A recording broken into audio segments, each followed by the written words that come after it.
And that's where the audibles come from. They say, oh, no. You see that defensive end? He about to blitz. Let me get these instructions down here real quick. All right? And so that's when the man in motion comes about. Wow. Okay, so man in motion. So we heard about it, right? We know what it is, right? Yeah. Okay? So, but why? Why? Why send the man in motion? For a couple different reasons. The first is definitely to confuse the defense. It's a deception tool, right?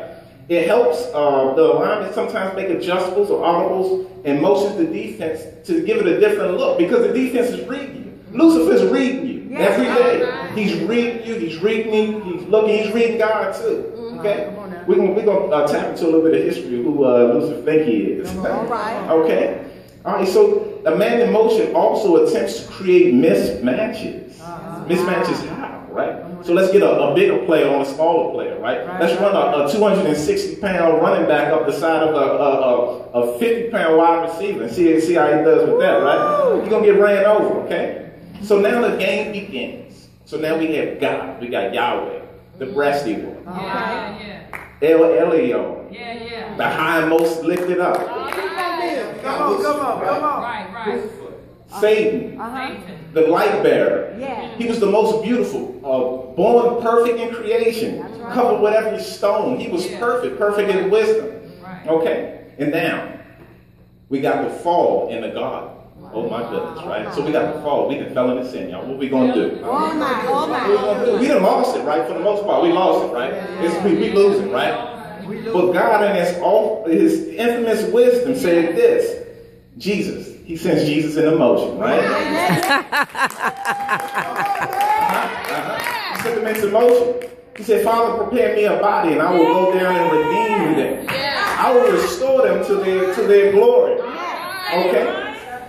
And he says, I will put an enmity between you and the woman, between your offspring and her offspring. You shall bruise his head, and you shall bruise his heel. Okay? So now comes the plan of redemption. Jesus dies on a cross, guys. Okay?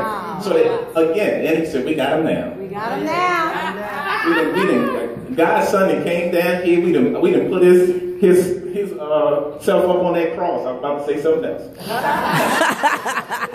was behind on that cross, and we got him. We nailed it to him. He's done. He is good as done. We got him, boys. We're going down here. We're going to party and all the rest of those good things. But.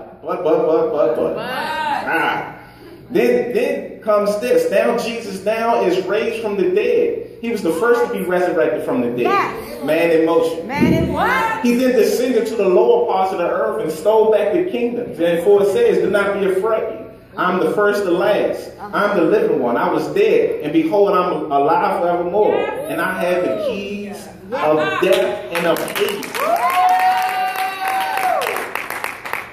Moving on. He said, I will give unto you the keys of the kingdom, and whatsoever you bind on earth, you shall be bound in heaven, and whatsoever shall be loose on earth shall be loose in heaven. Okay. And then comes the endowment of the Holy Spirit. Right? Here comes the power. Now Lucifer is saying to himself, now how did all this stuff slip by me? My God.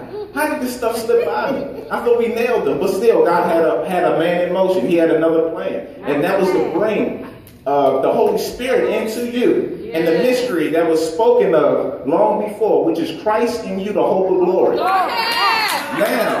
Now being saved in Jesus Christ, you don't have to fear death now. You have the hope of now being resurrected. Why? Because he's already been resurrected. Now in my closing. The Son is the image of the invisible God, the firstborn over all creation. For in him all things were created, things in earth and on heaven, visible and invisible, whether thrones or powers. And to bring that home, whether they be presidents or rulers of countries or big businessmen, all things were created through him and for him. He is before all things, and in him all things are held together. And he is the head of the body, the church. He is the beginning and the firstborn of the dead, so that everything he might have supremacy. For God has pleased to have all the fullness dwell in him, and through him to reconcile himself all things, whether things on earth, things in heaven, by making peace through his blood shed on the cross. In Jesus' name, amen.